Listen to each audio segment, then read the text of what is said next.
This is Molly Bancroft. And I'm Willow Fall, and we're talking about the elephant in the room nobody wants to talk about: abortion. So, before we get into the history of abortion, our own viewpoints, stuff like that, we think it's important to give kind of a snapshot of what the United States looks like right now with abortion. So, currently, about 11 states have near or total abortion bans, with some having exceptions for the safety of the mother's life. And recently, actually, North Dakota just reinstated their complete and total abortion ban. Originally, it was not upheld by a lower court, but then their Supreme Court actually reversed that decision, put the ban back in place. So that's what the states have. But what do the American people want? Well, Molly, in 2022, they took a poll, and 63% of Americans believe that abortion should be legal in all or most cases. The interesting part about this is when you're looking at the people who are putting these policies in, they are mostly white males who do not have the viewpoint that these 63% of Americans want. Now, historically speaking, abortion has been honestly a little bit more liberal than I think a lot of people would guess. I think a lot of Americans would assume that in, the 1800s, 1900s, abortion was very much looked down upon, not allowed for women, when actually it was more allowed because of something called the quickening. Willow, do you know what the quickening refers to? I don't know what the quickening is. Well, the quickening, essentially, in modern terms, is when the baby starts kicking. And that's kind of the knowledge that, oh, there's a baby inside me. It's alive. So how they understood it in the past was before the quickening, or the kicking, the first feeling of your baby kicking, you could get an abortion and you would not be criminalized. And it also worked out another way where, like, if somebody murdered a pregnant woman, like, God forbid, they would not be double charged for murder. After the quickening, they would be, because that was when, historically, they viewed personhood beginning at the quickening, which is really interesting because right now that's about 16 to 20 weeks, which is a lot more open and, liberal compared to what we have today.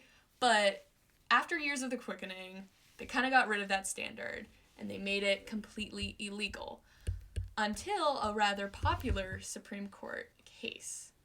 So, I think Roe v. Wade is an important conversation that we need to touch on because it created the next legal foundation about how abortion is viewed. It was made almost 50 years ago, back in 1973, and said that abortion is legal through the first trimester. There are always misconceptions about abortion law, isn't there, Molly? Yeah, there is, even with Roe v. Wade. So, actually, a lot of people don't know this, but Roe v. Wade only guaranteed protection in the first trimester. So, the court said, you can have your freedom to abortion within the first trimester. After that, you do need approval from a doctor, and then in the third trimester, it's pretty much still unconstitutional. So, I think it's really important to point that out because a lot of people, when Roe v. Wade was overturned, said all abortion bans are unconstitutional, when actually Roe v. Wade didn't really hold that. But something that also came out of Roe v. Wade is the court making law. The court said, you can only have it through the first trimester, and a lot of people critiqued them saying, hey, you're not supposed to make these legislations for states. So I guess a question I have for you, Willow, is do you think courts should be able to make these regulations, make legislations? What do you think the court's role was in this? Was it positive, or do you think they should have taken a step back? That is an important question to look at. Like we were just talking about, a lot of the legislature that created these laws and state bans were predominantly white men who thought a specific way. So based on our argument, the legislature should not be able to make it, but then courts also they're have not made for that. Exactly. Yeah, courts are not supposed to be making laws. Courts are supposed to be saying this law is legal, this law is not. So I think the issue with Roe v. Wade that I think kind of spurred the overturning in Dobbs was it just was not as great of an opinion as a lot of people would say it was. I completely agree. So as we have noted, Roe had a lot of issues with it, so the court was asked again in Planned Parenthood v. Casey to make some adjustments to their trimester system. So they did. The court essentially said states could regulate pregnancy pre-viability as long as the restrictions did not place an unduly burden on the right to terminate a pregnancy. So, Willow, I want to ask you, what does unduly mean? What do you think that means? You know what? I have no idea. And you know what? That is what most legal scholars meant. A lot of legal scholars critiqued the decision in Casey because they were like, what the heck does that mean? There's no clear and concise manner that states can take this decision and be like, okay, our regulations do fit under the unduly burden, or they don't. So, for example, some of these burdens include should fathers be notified if the mother wants to receive an abortion? And the court said that is an unduly burden.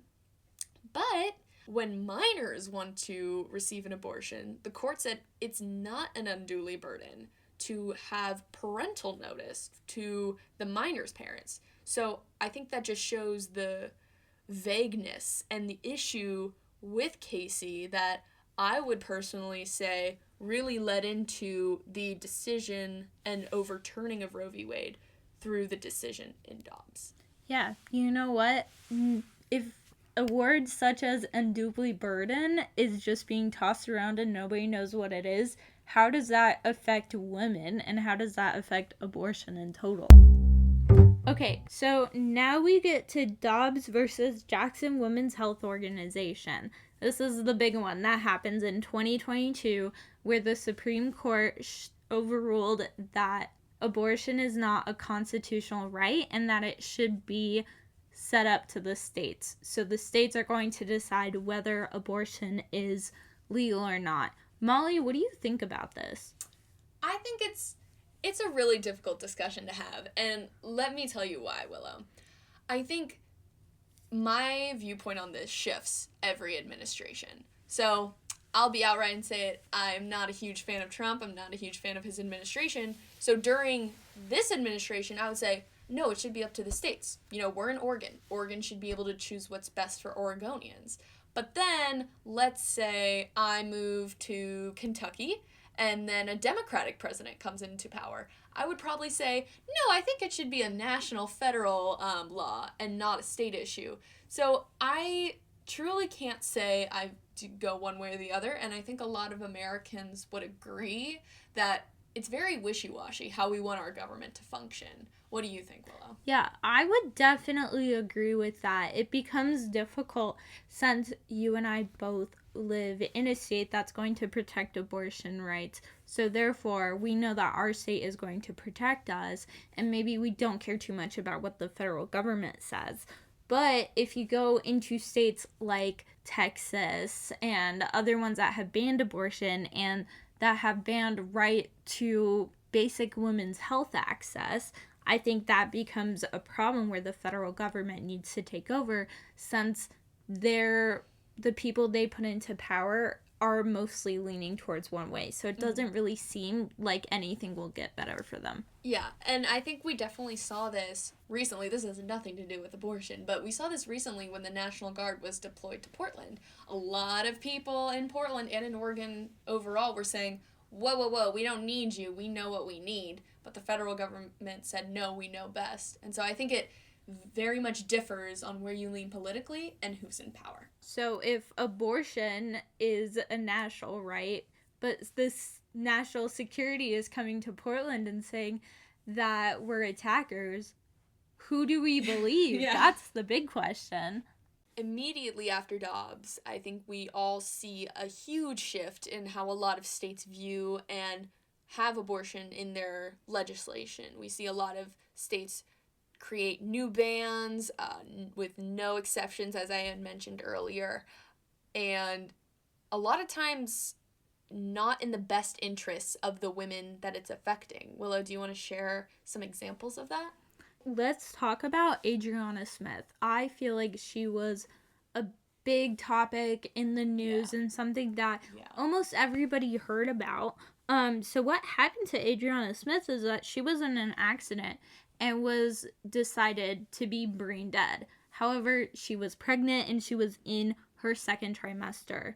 The thing is that her family wanted to take her off of life support, but legally they said that the fetus had cardiac activity, which meant that there was a heartbeat, and therefore that would legally be considered an abortion. So, although Adriana Smith's family was so upset about it, they had nothing they could do. The baby was born at about 1 pound and spent months in the NICU. It's an important question to see prolonging Adriana's life and just to have a fetus born at 1 pound. How does that correlate, and how is that giving women medical health care access? Going into that, a lot of women are scared to go in, and a lot of doctors are scared to give any medical necessities to women regarding abortion because a lot of states have that access that doctors are scared that legally they will not be allowed to, and that there can be scrutiny if they prescribe not even abortion related medicine. Yeah, and I saw a study done, I believe, in the last year or so that showed that the number of OBGYN residents, not even official doctors, but the people who need their residencies, has dropped in states with tighter or more restrictive abortion access because, like Willow was saying, they're very scared to provide the medical necessity that many women require.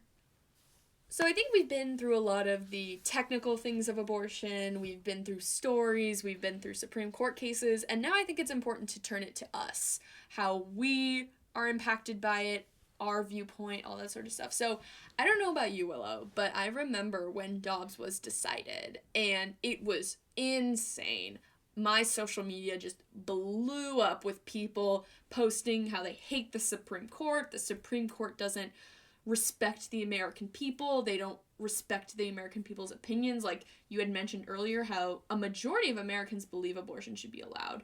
I remember myself posting on social media a little like graphic from like The Simpsons, I think, that was talking about how like, you know, if you restrict abortion access, that doesn't stop people from getting abortions. It just makes it more dangerous. But I don't know, what do you remember where you were, like what your social media looked like? What was going through your mind when Dobbs was decided? Okay, well, actually, it's an interesting story because I was in Montana. See, I grew up in Hawaii, but moved to Montana my sophomore year of high school, and I kind of saw those completely different opinions. Because I was in a mostly Republican state, I didn't feel like I could share anything on social media.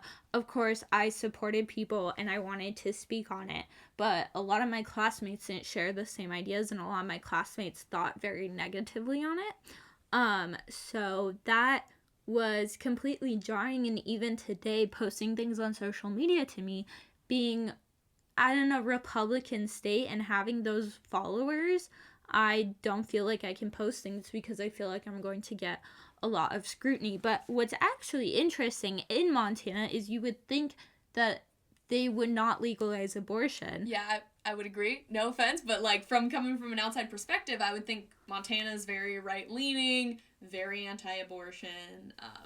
So I agree with that assessment. But actually, Montana has said that abortion is legal and will remain to be illegal. Whoa. And that's because even though they are a Republican state, one thing about Montana is you cannot tell them what to do. So all they want is protection of their guns and of their own bodily autonomy. And if that means that somebody wants to have an abortion, then good for them.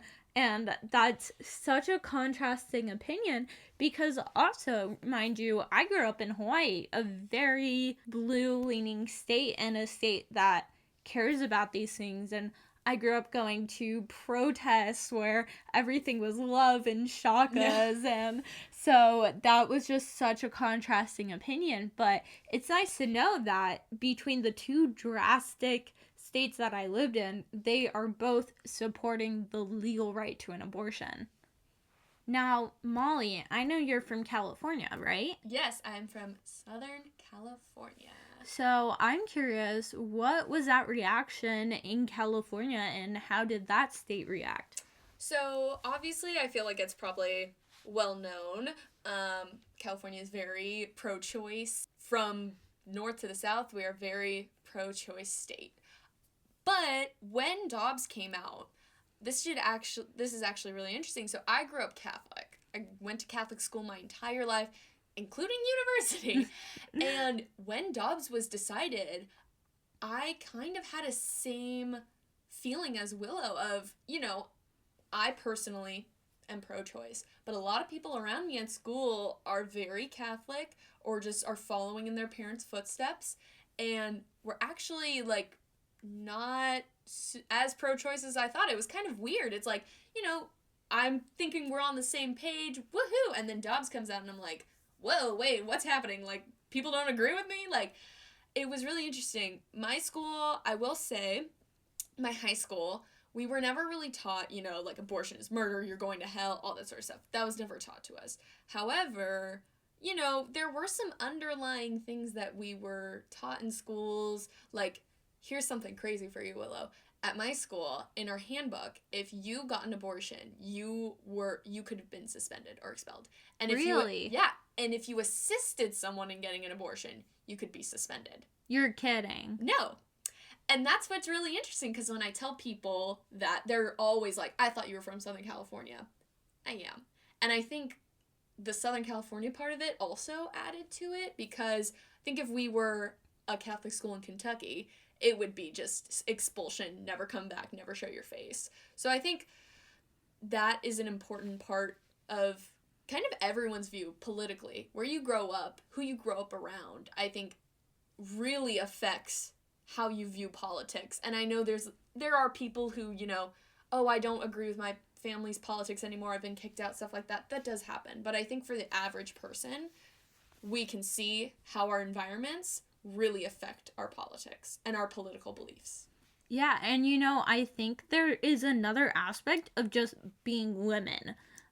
Definitely. There's this whole thing, like, men won't understand exactly what we're going through, exactly what resources are given to us.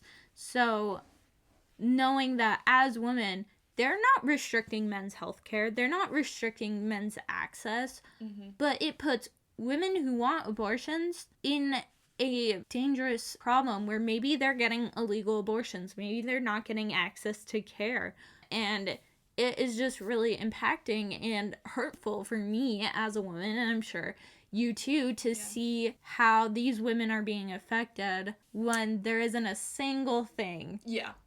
And there's two things I want to say about that. First being, I think a very big argumentative point that I like to make when I'm discussing abortion with a pro-life man is that, oh, what about forced vasectomies for men? Do you think that should be allowed? Most of the time they say no, and it's like, well, why? Well, because I don't want that to happen to my body. Well, like, do you see where you're going wrong with this? And the other point I wanted to make was, unfortunately, I think a lot of more recent times, we're seeing this not just with abortion, but a lot of other political issues that we've been going through, is people don't really care or don't want to protect these rights until it affects them. And I have a really big issue with that, because I don't think when you're voting you should be like, how does this affect me directly? Because I think we should be thinking as a collective. How does this protect, my neighbor or my best friend or my cousin, anyone like that? We shouldn't be thinking solely for ourselves. We should be thinking about the greater good of the United States, which I'm not trying to get on a soapbox, but I feel like that's what the founding fathers wanted. They wanted a collective. They didn't want individuals. But Right. I think that's such a good point to bring up, and how we view politics, because it is so jarring to see you're either left or you're right and you believe this or you believe that, when we shouldn't associate with one party or another, but just think, what do we want? What do we make us better? yeah. So clearly we have not solved this national issue. 2 girls at University of Portland have not done that, not shockingly. But I think it's important what we did today and for us to continue having these conversations. It's important to keep talking about the right to an abortion, the right to medical care, because I think in the grand scheme of things, I think in 2022 after Dobbs, all the states changed their legislation, and personally, from what I'm seeing on the news, what I'm seeing on social media, kind of fell off a little. There's a lot of other political issues we have going on, unfortunately, and abortion has kind of fallen to the backside until it's brought back, but not in good news. More of the times in bad news of, oh, there's more restrictions. But I think it's important to have these discourses, discussions, whatever you want to call them. You know what? Because it happened 3 years ago, it may not be talked about as much, but women are struggling every single day and it's not being shown. So even though we have other issues to focus on, I think this needs to be a predominant question and something that we are fighting for, because obviously, like, it affects all women. It obviously affects us and our viewpoints. And I'm hoping it's affecting everybody else out there as well. And we hope this podcast has inspired you to get out there, make your voice heard, talk to the people around you. Yeah, thank you so much for listening. Thank you.